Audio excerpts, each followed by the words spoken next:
Okay. I think this was supposed to be my test, but it's actually also the beginning of my talk. So just checking in the room, in the chat room to see if everyone can hear me. Anybody? Some confirmation? Hi, Curtis. So, but can you guys actually hear me? Because I'm just now starting to use this little camera on my Mac, which is different than when I'm doing Truth A to Z with Amber, because we usually use my PC. So, does everyone hear me? Am I getting confirmation that there's uh, you're good. Okay, good. Well, thanks so much. My name's Zaira, Dynia, as many of you know, possibly from Facebook or from watching Truth A to Z from time to time. And I really want to thank George and everybody who organized this unconference. It's really exciting, actually, to see all of the different people that are speaking, and just to know that this kind of thing can happen all the time, and we can just continue to help each other grow and help each other come up with new ideas and get new information. So I'm really excited to be a part of it. So good. Everyone has sound and they have vision. Okay, you can see me. Yay. So anyway, my name's Zaira, and I wanted to introduce myself a little bit. I know that we don't really do that as much on Truth A to Z, so if you've watched me there, you get a little bit of a different background about who I am. I am a theater artist and an artist in general, a poet, but I also studied anthropology. I'm an urban anthropologist, and I've done the bulk of my research on dance and underground rave culture. Um, so,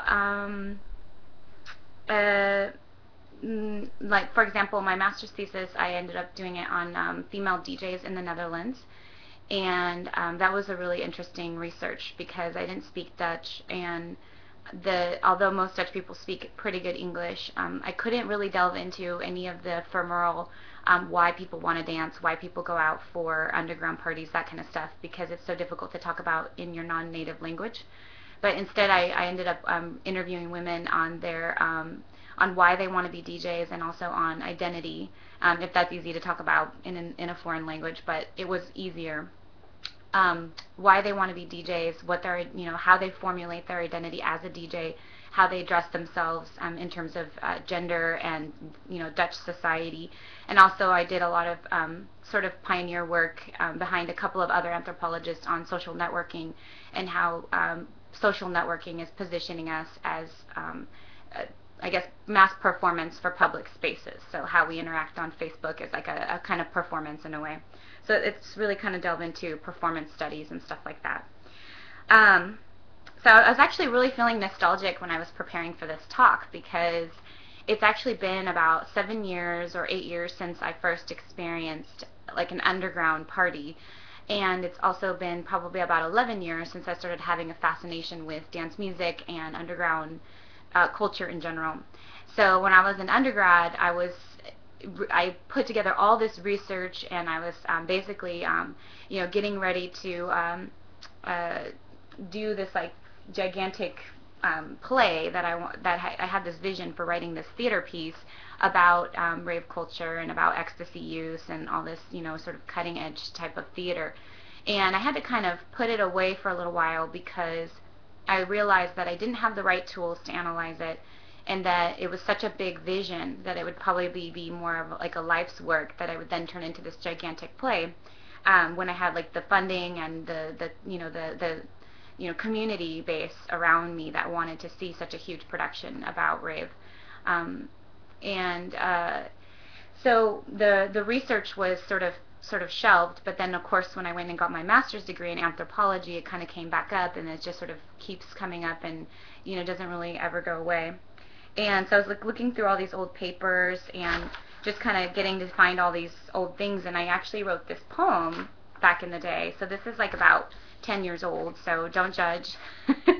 But I was going to read this poem really quick to kind of set up my talk, because it sort of speaks a little bit to what I hope will really come from any kind of real shift towards more Agora and more sort of anarcho-capitalism, or whatever, less libertarian, just these sort of ontological shifts that we're trying to move towards, these paradigm shifts that we want to do. So even as a real young person, when I was, 20, I kind of had these ideas somewhere in there about how dance culture can do this. So I wrote this quick poem that I was going to read, and it goes something like this. So music, human evolution, is going, it's unraveling. Technology is traveling faster and faster. You're among the next evolutionary step. When you roll with evolution and you tend not to regret, you open up gates and accelerate the race. Life is too fast to translate or perceive the things that go by. Faster, faster, but I'm going to try. Faster, faster until we become cyborg. Before we die, we are slaves. Our own feelings, insecurities, and hate, making it hard to relate to day-to-day or base. Everyone you encounter receives a second rate. Every introduction is the same, again, with a boring hello, what's your name? What's your name again, friend? Instead of telling the person the vital. You do a song and a dance, like a recital. And fashion is fashioned for the richest of the rich, making poor people search for an impossible body or face and clothes. Evolution's, of course, forward, not back. Jump on or jump off. It's going. Give it some slack. Keep on judging me behind the cloth. See if that's what gets you off. I see you in the back pretending you're not listening, but all of the human senses are turned on to what's happening. If you want to shape your destiny, if you want to roll with the little things and grasp the three-dimensional reality of technology and science and love and peace, and I may not know the exact location of this time and space, but everyone around me can see a brutal truth that presence itself is in all of us, like a groove, like a beat, like a note, like a kiss. That it holds all sincerity of truth and vulnerability and brutal truth, of perceptional truth spoken nakedly, social rules broken. When you're feeling ecstasy, the construct of time does not affect you. When you're smiling, making eye contact completely with every soul you meet, there is God between your eyes and your bodies and this beat. If humans could relax into this notion that evolution will happen, no matter how you try to stop it, and that if you flow with the path it's cutting, you'll learn to have a tool to cut it with. Music, art, science, philosophy, technology, dance, trance, word of mouth, anthropology, politics, the list is long. Everything is being refined to a T, to the science of it, to the art of it, for us all to sculpt and mold our reality. So I was quite an idealist. But that was a poem that I wrote when I was doing research about underground and what the meaning of instigating these kinds of underground cultures will be. And when I really first started to learn a lot about Agora and sort of am still really not as knowledgeable as many of you might be, I was like, wow, this is exactly what the underground culture has been doing, for all these years, since the 90s, since the late 80s when it started. And so there's always been kind of like an idea of intentional evolution towards being able to do dance freely, openly, outside of the law, and also be making money off of it outside of the law. So it really lends itself to it. And the idea of how can we actually attain freedom and how can we actually be free outside of the law. That's something that goes hand in hand with underground, because they're always trying to find types of spaces to exist. So basically rave since the 80s, which is when it really started, like 88, 87 or so. I mean, some of the very smallest underground parties in Chicago and in Detroit were beginning to experiment with this kind of outside of the law idea. And it's really kind of a great shift that happened.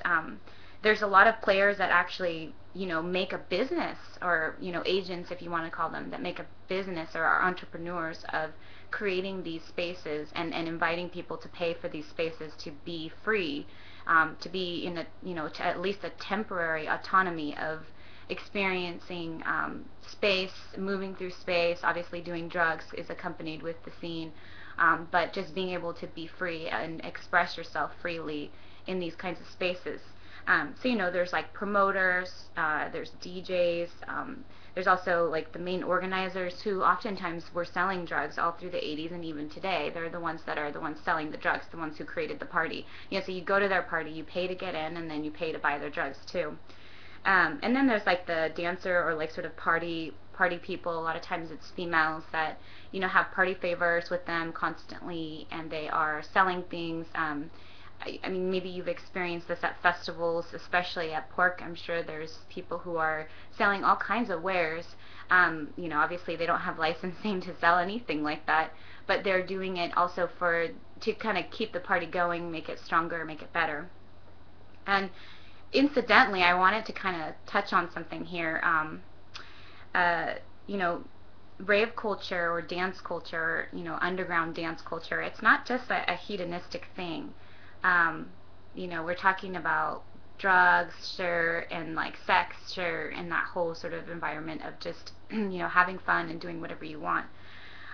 But it's not really just hedonistic. I really actually believe that one of my long-term academic trajectories is to really focus on this topic and possibly write a dissertation about it that will culminate in an argument about how the ephemeral experience, so experiencing dance, experiencing these kinds of underground spaces and this kind of freedom of underground, is actually serving to further our evolution and accelerate it. And there's a really, really important reason for it. A lot of people who don't like dance music don't really get dance music. I think they have kind of a hard time, figuring out what this. Oh wait, hang on. Are we still on track? Yeah. Okay, everybody can see it. Okay. So in any case, back to what I was saying. If you don't really like dance music, if you don't really like, rave music, the thump, thump, thump, everybody hears it the same. Who doesn't like it? You kind of have to really think about it from another perspective.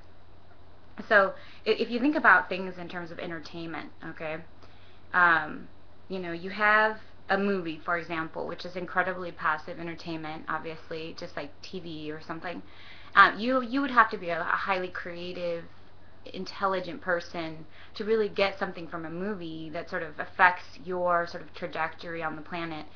Some people are like that. They see movies and they really get something deeper from it, even if it's just that it's not a good movie for the counterculture, that it's actually going against the counterculture.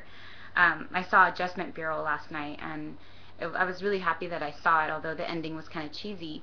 But, I was sitting here thinking about how many people are actually getting something from these concepts, these archetypes, I mean, it's a very typical archetype. It's actually one of my favorites because, just as a side tangent, it's like the Brave New World archetype in a lot of ways. I mean, the man goes against sort of like an oppressor, but for the love of a woman. Actually, that's not Brave New World. That's 1984. So it's like a 1984 sort of archetype, and in terms of a love story, I think it's probably one of the best ones that I've ever really sort of seen untangled. I liked it a lot, just in terms of like a love story, archetype story.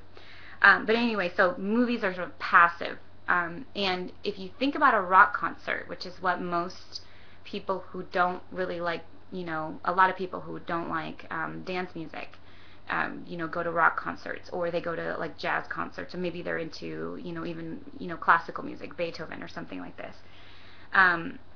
Although classical is another beast, of course, but, for the most part, rock concerts are, rock music as a genre is very retrogressive. So, where you have the music style is played a certain way, and it has certain patterns. And within that structure, it's all very much described in literary terms. So, for example, if you're looking at, a rock song or something, you often hear people describing it as having a mood or a theme, or as having a specific kind of feeling to it. The writer is, this kind of writer, and it's sort of used, literary terms get kind of thrown around there. The songwriter is a tragic hero, or you hear the songwriter, is a moody, satirical writer. Okay, so there's these literary terms that get used to describe rock and roll, and whatever form of rock and roll we're talking about. So, alternative, new rock, like heavy rock, whatever you want to call it, like just any rock music. Okay, songs that have a beginning, a middle, and end, and they have specific parts to them. So yeah, jazz kind of exists outside of that, obviously, and like other forms of progressive music, like classical.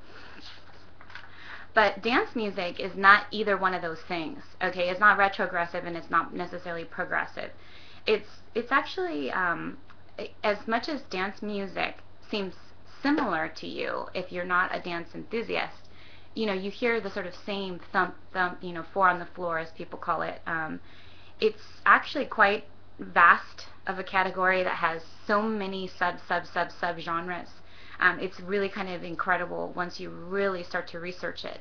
Of course, what most people hear is just mainstream dance music, so you can't even begin to understand or compare it to when you really go to a dance party and you get to hear these like brand new tracks that are, pressed to vinyl but are like incredibly complex and rhythmic and have tons of different drum samples and all kinds of stuff.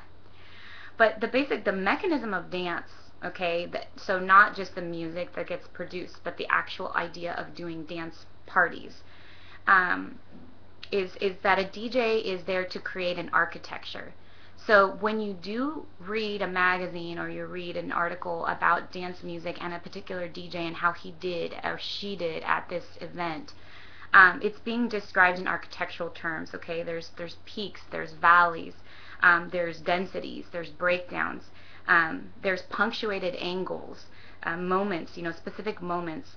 DJs bring it up, they take it down to bring everybody in. A good DJ senses the right time to play specific music that gets everybody, that entices everybody to dance. So there's always a point in a party when everybody feels like, oh, okay, now everybody's going to start dancing and converging on this moment. Even the people that aren't dancing are participatory, though, because they're in the foreground and they're feeling this feeling, and so everybody's sort of, imbibing with it. So it's really kind of an incredible thing for a DJ to be so skilled that he or she are able to pull enough people in to then get everybody to be moving at the same time through space. And it's so important to our actual evolution for a very specific reason, because it creates a new tense. And that's something that people don't understand. You'd have to maybe really be open to going to a party and really experiencing, and especially an underground party, not a nightclub, where there's still these sort of rigid things like bouncers and like a bar and that kind of stuff, and people there that are just shit-faced and that kind of stuff. So if you get to experience this, you'll know what I mean by it creates a whole new tense. And that's because it's not DJ music, this architectural music is not past, it's not future necessarily, or present either. It's not like, okay, you're in the moment, it's rock music, this kind of thing. It's like, it's something called the future now. And it's something that, different academics have written about it, and when I really got a hold of it, it totally just shook my entire reality.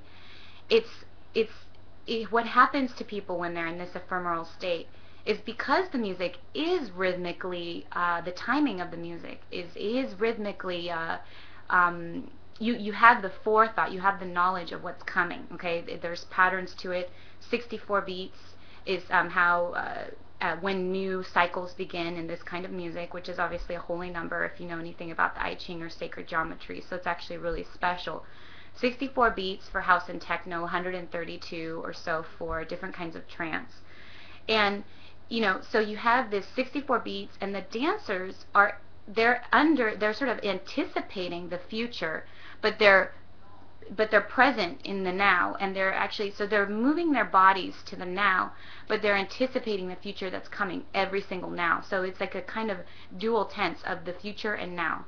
And it really is this incredible ephemeral experience for people, especially when you're talking about forwarding evolution and jumping us ahead in evolution and kind of pushing humans to an evolutionary edge. I think dance and underground and this kind of ephemeral experience has already served to completely change humanity, but will continue to do that, and not just because of drugs.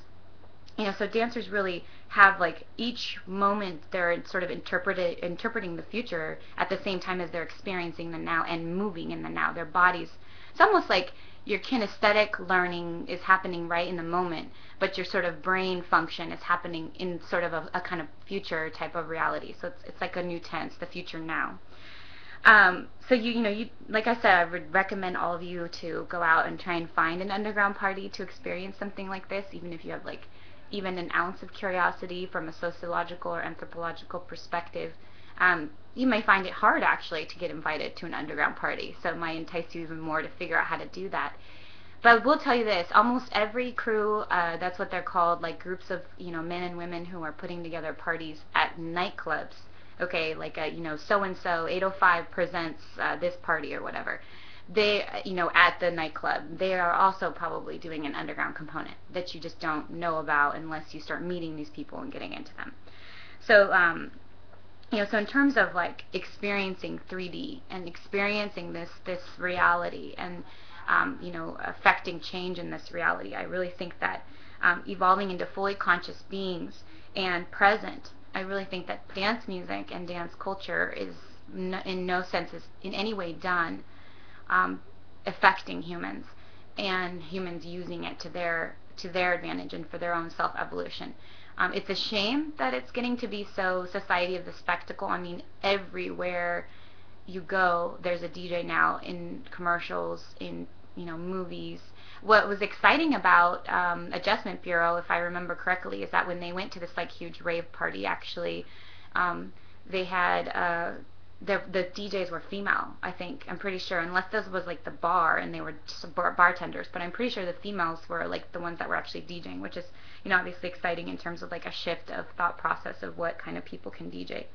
But anyway, so the underground is really important to not just to evolving consciousness, but also of course to existing outside the law. Okay, to people making money outside the law and to setting up black markets to exist outside the law.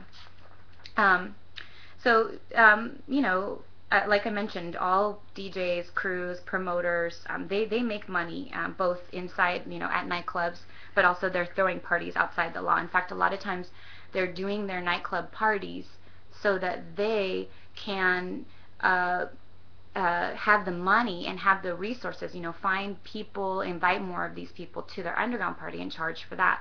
So every DJ almost is dreaming of that underground party, of that experience outside the law, in these, in this temporary autonomy where anything can happen and anything can go.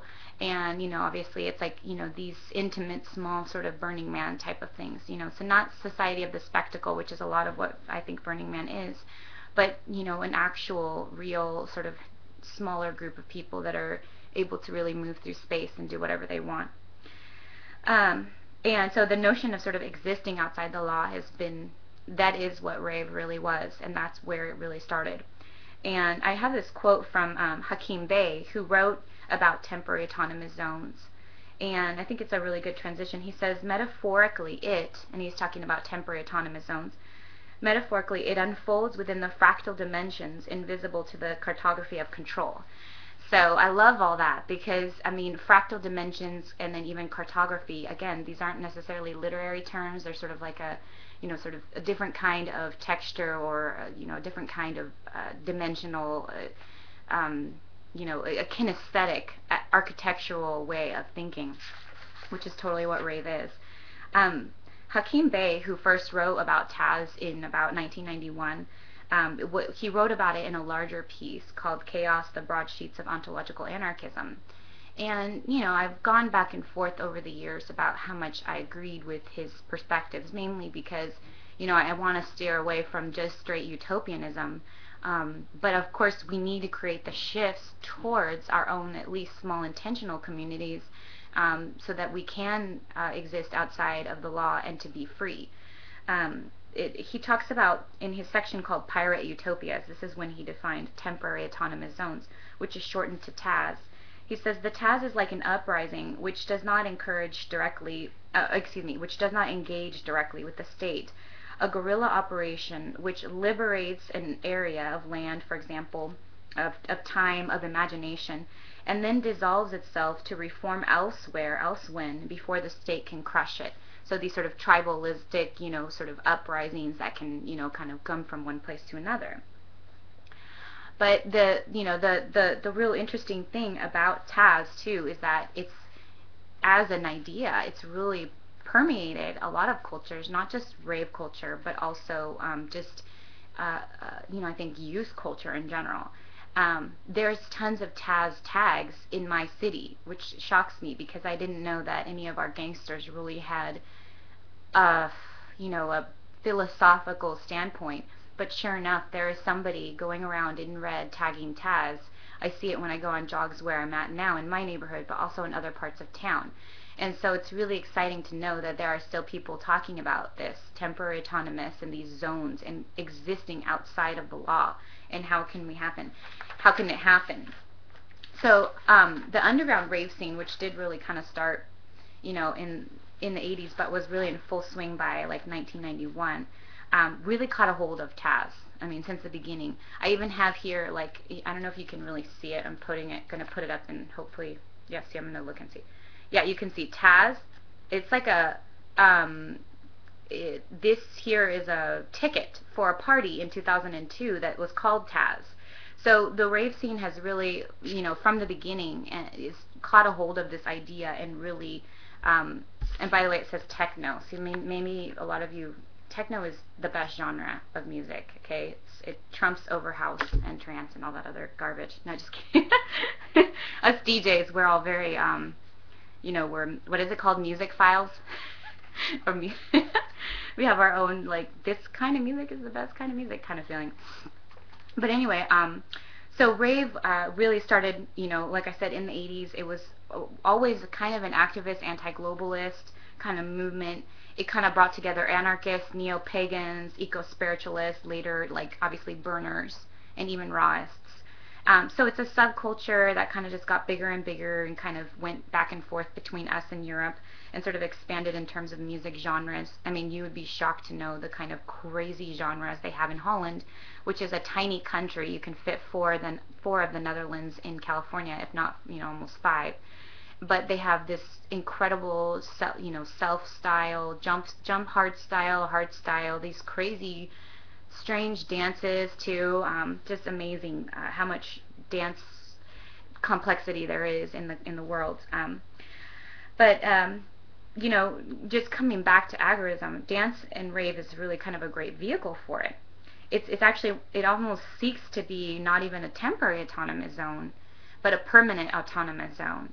What Hakim Bey later called a PAZ, or a community, an intentional community. And that the reason that this works really well is because dance enthusiasts, people who want to do dance outside of the law, they're constantly on the lookout for spaces. I don't know how many conversations I've had with friends that are DJs, promoters, that are, dance organizers, that are like, man, I found this space. And it's always like, tell me about it. Where is it? Yeah, oh, that sounds great. How hard is it to get there? Where's the parking? Just everything unfolds for you when you seek out locations to have this existence outside of the law and to make money from it. Lots of money. There's lots of money to be made. I mean, you could serve alcohol, but of course there's, oftentimes it's like you just have drugs and that kind of stuff. But in the U.S., rave was really outlawed and criminalized because of drug laws. So there was the drug war, and there was, that started at the same time, but there was all these crazy different acts, like the Crack Act. I think it was in like I want to say 98, but it might have been earlier than that, maybe 95. And that was an act that sort of made every business person who has a nightclub personally responsible for any drugs found in the establishment. So if somebody was high on ecstasy, then that person would be fined and possibly put in jail for the ecstasy in their establishment, even though, the person had maybe ingested it before they came in, for example. So it created all kinds of problems for people, not to mention noise violations, sort of picked up, so that there's this, quieting down of this music that really expresses the future now and can really, it's like acid was in the 60s. I mean, this scene in its underground form is so incredible at changing people's perspectives on reality and really forwarding our evolution. Now, just as a side note, since I'm talking about forwarding evolution, of course, what the establishment does is introduce other kinds of drugs into the scene, and that waters it down. So now when you're talking about rave scene, you're also talking about massives, okay? Not raves that are like 5,000 people to 10,000, but massives that are, 10,000 to 60,000 people. And these kind of parties are so just spectacle oriented, and the drugs are so different, okay? It's no longer MDMA, it's no longer drugs that are pathogens, okay, to be touched within or to connect with others. But things like people are calling it fizz. It's like just disgusting kind of weird crack type of, just some nasty kind of drug that the young people are doing. And a lot of young people maybe don't even experience like pure ecstasy anymore. They're more just experiencing these like gross highs. I mean, just think of the wordage. We used to call it rolling when we were younger. When people first started raving, they called it rolling because of the feeling of it. But it has like an evolutionary context too. You're going with the flow. You're rolling with the party. You kind of interact with people on a very honest level, very face-to-face, eye contact. But now it's fizzing. And I like to tell people fizzing is like putting a piece of pizza in the microwave, and it goes for so long that when you open the microwave, the cheese just sort of like melts out, and there's like this vision of cheese just melting, fake cheese obviously, and it's just like kind of coming down. So anyway, fizz is like a very, very sad thing, and that's sort of one of the things that's happening to the commercial dance scene. But in terms of the underground scene, which is still very healthy and very alive, it's wonderful because Hakim Bey was calling for these temporary autonomous zones to become permanent autonomous zones. And when I first gave this similar talk at Libertopia, which was just in October, October of last year, I used one case study to talk about it. And at the time, my friends were these friends of mine had rented a warehouse. That was where they're living. They still live there. And they were throwing about one party a month, and they were doing about 3 or 4 raw dinners a month. Okay, again, completely outside the law. They charge for all of this, and they're making money off of it. These raw dinners, they charge a good amount of money, and they're just incredible dinners. And obviously, which is great too, because there's a health shift happening, which we need in order to really build sustainable, intentional communities. And they were doing these parties, and it was almost more just as a way to start meeting people, getting people involved. Well, when I talked to her again, my friend, who is one of the main people who lives in this house, there's 3 of my friends who live in this warehouse, and they're doing this. Now, when I was discussing it with her, I was so excited to hear, just from October to now, that they're throwing parties almost twice a weekend, but what they're doing is they're renting the space. So here is a total, entrepreneur, anarcho-capitalist method of sustaining yourself. They live there, and every weekend they're letting other people come there, people that they know though. These are their actual networks. It's not like they're just trusting whomever off the street. And they are renting the space for $1,000 to $3,000, and they're doing these parties for them, hosting these parties. They have the equipment, they have the lighting, the disco ball, depending on what the mood is of the kind of music. They're allowing all these different kinds of music, and they're music files, They have incredible technology and really great speakers and everything. So you're renting a space, but you're also renting a quality of something that you're looking for to create your ephemeral experience, your temporary autonomous zone. So they're doing that, and they're also, upping the ante on raw dinners and that kind of stuff. And so she was commenting that basically they're able to pay for their rent and their utilities almost entirely just based on that. So the work that they're doing is just to, put away money, buy necessities and clothes and food, that kind of stuff. So it's super exciting that just since October to now, they are actually, in essence, creating a permanent autonomous zone. And the one thing to say about this is it's in a big city, obviously, but it's also in a very marginalized area. So the warehouse they rent is not in a great area. It's in an area of Los Angeles that does have a lot of, poor African-American, homeless people addicted to drugs and that kind of stuff. But they just manage to have a good relationship with those sort of the neighborhood bums, I guess. And in terms of the law, which is really interesting, they have a very sophisticated system for their for handling their law. So 2 of the people who there's 3 of them, and 2 of them run the parties, and they alternate between them. And one of them waits by the door. She's the one, or he's the one, that will let people in and charge them, obviously, and we'll tell them the rules, that kind of stuff. And then we'll also watch for police people. And when they see police people, they have two levels of like alerts that they do via these lights that are connected from the door all the way into where their dance floor is.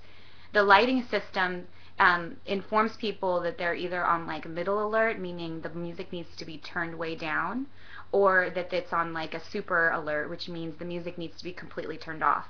Just by avoiding a police officer's inquiry into the noise violation, they're able to sustain this kind of party environment with incredible like success. I mean, they're renting their space, they're making tons of money off of it. Maybe not tons, but enough to sustain themselves and to have these experiences that they're obviously seeking, these connections with other people in space and time, dancing and feeling, that, like I mentioned, this future now and this self-expression and happening, like an evolutionary shift. And so they're able to, exist outside the law and to sort of circumnavigate the law by using this, legal thing. And then the other person who also doesn't participate, if I understand correctly, and it's usually one of the two guys, they have sort of like a rehearsed set of like a practiced way of interacting with police if the police come to the door. So they're very knowledgeable. At the very least, they're in this instance in how cops generate the right by overstepping their boundaries to come into the space, to then interrogate people in the space and that kind of stuff. So one of the people also stays completely sober and is on the ready to step outside of the building with the doors locked and start talking to the police officers until they get them to leave, basically. So it's really kind of a sophisticated thing, and in a lot of ways just by necessity for being able to do what they want and live where they live and enjoy their lives, they're completely being total renegades and Agora entrepreneurs, and they're completely existing outside of the law for these times and really being able to sustain what they want and create a community of people who are coming to these different events and then who are saying, hey, you know what, I want to have my birthday party there, so I'm going to pay you this much money and we're going to create this kind of experience in your space. So it's really this like incredible shift that's happened just since October. So much more sophistication in terms of how often they get to do these things, and just so exciting that they get to sustain themselves. So that is a really, really, really exciting thing. What I am really hoping to get into, and what I really think would add to what they're doing, is creating some kind of like Agora kind of alley or kind of instance for other people to bring things to sell and to have a kind of sort of that kind of mentality. Also, how do we introduce coinage into this kind of or shire type of stuff?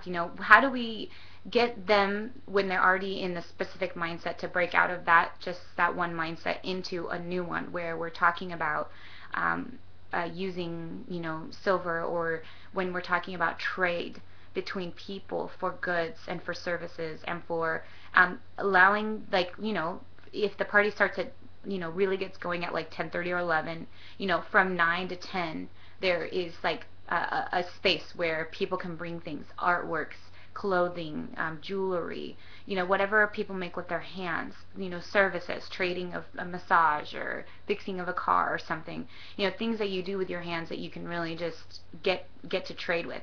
This will make their community more healthy, and I think that once they really get established, that they might be able to shift into that. And so that's something that I've been sort of talking with them about, but I need to really get to really really talk to them more and more and more about it, and maybe see if I can help organize it in a way somehow, so that it can kind of happen, and especially if there was like a food component, like people bring different kinds of foods, healthy stuff. I'm really into health as being an important part of this shift that we're trying to make, this conscious shift.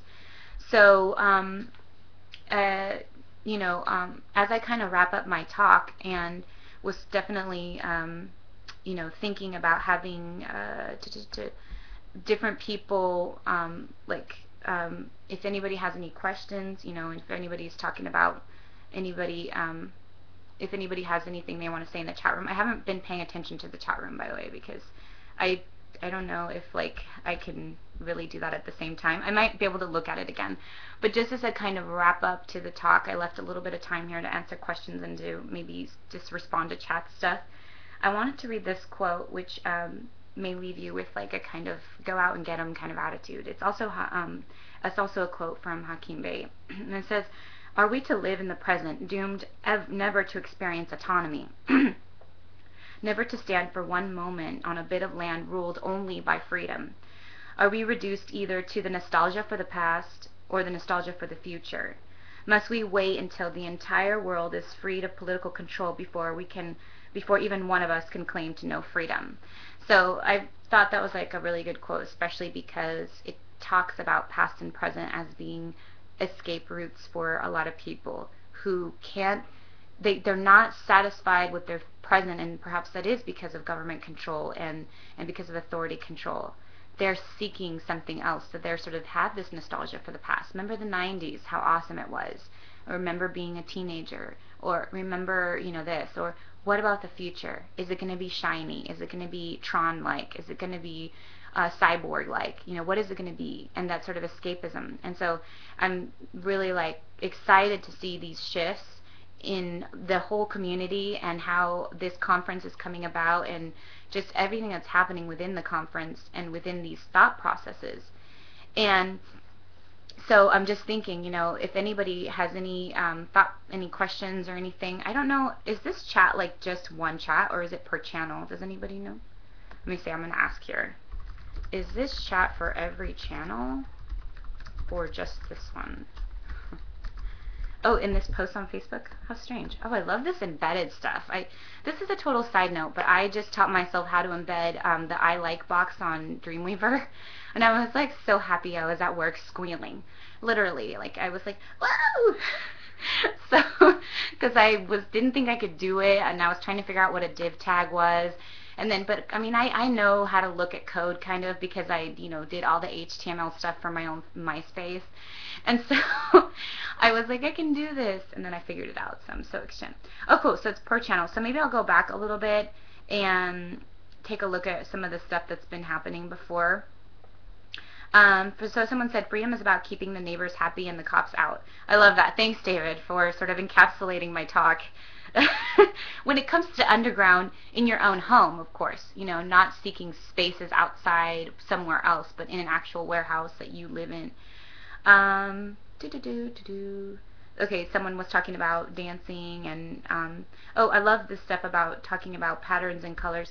Yeah, and that is exactly what happens when people are dancing and they're flowing with light sticks and stuff. The reason people don't get it is they don't understand that it's also about the future now. So some people can't see the music or see the future now with their body. They can't be dancing because they're too shy or they don't have the right kind of movement flow in their kinesthetics knowledge.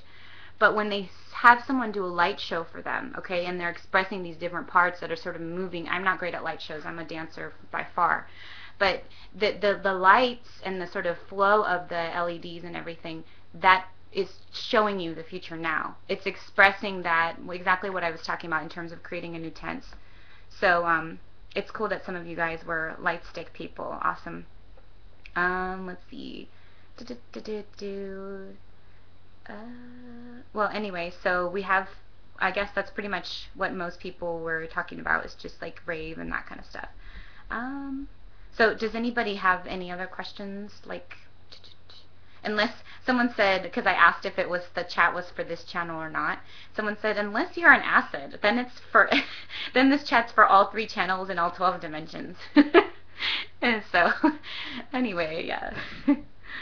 Oh, someone said, I was a Bic lighter person. Okay. Well, anyway, I don't know if anybody has any actual, any questions about the talk that I just gave or any of the information that I was talking about in terms of,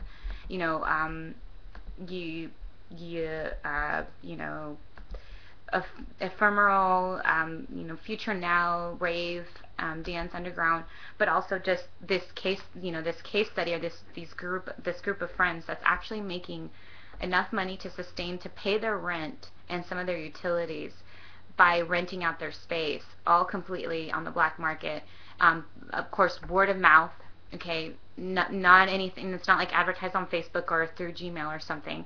Completely word of mouth, completely underground, and just, having that freedom to really like get to meet people and get them to come to your home, but then they're paying you to rent your home, but then you're throwing these parties so you get to experience the party too. So it's just kind of like a party person's daydream or something, and someone's actually making it happen for themselves. So it's really, really exciting.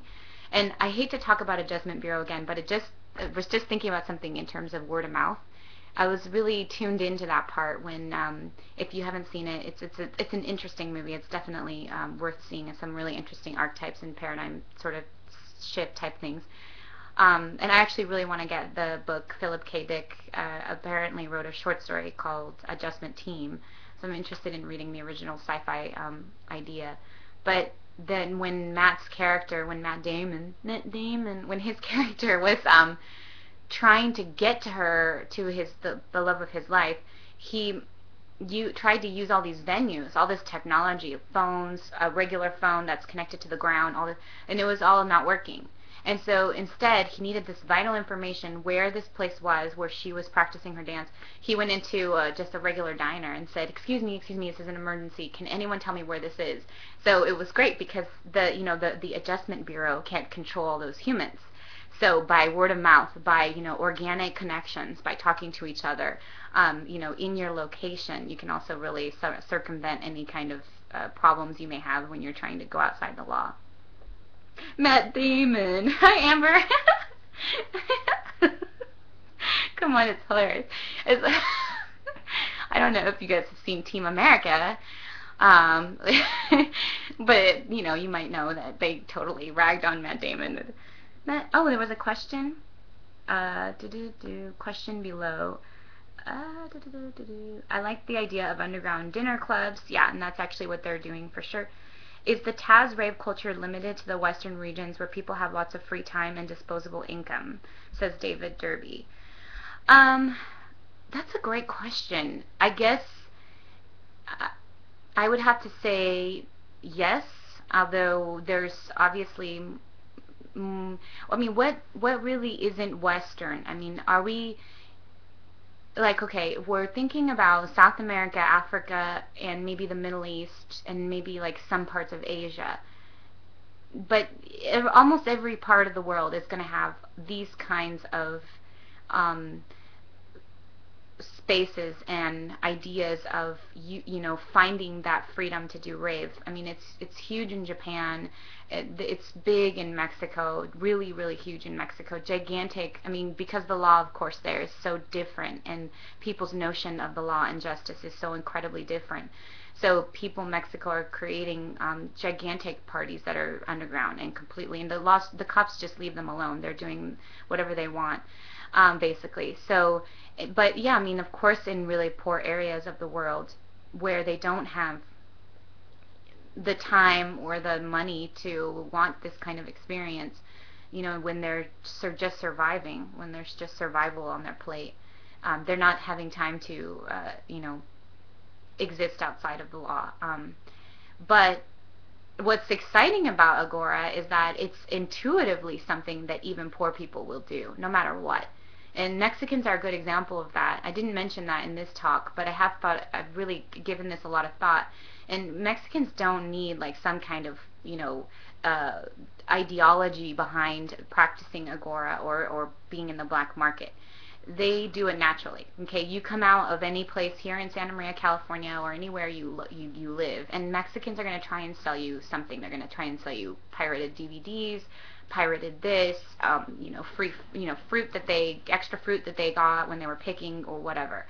So there's always going to be, poor people are always going to try to get ahead if they can by selling things outside of the law, by existing outside of the law if they can, and getting ahead that way. But yeah, in terms of rave and dance, it's definitely not necessarily something that poor people practice and that poor people are seeking, I don't think. Though I really can't imagine that there isn't, nightclubs in the Middle East even, where, because I know that there are nightclubs, for example, in Syria. A friend of mine went to live there, where men go and they really have a lot of freedom of self-expression. It's almost like a place where men can be kind of gay or queer, and they have that kind of music playing. But the rules of society are just different there. You can go to these spaces, exist there, do whatever hookah or whatever you got going on there. But then when you come home to your wife, of course you exist back in the other reality. Um, Damn it. Oh, I don't know. Taryn Lupo's here, and apparently someone's saying something about me dancing or something. There's a rumor Zaira can't dance. Is that true? Actually, the rumor should be that I'm like probably one of the best dancers on the planet.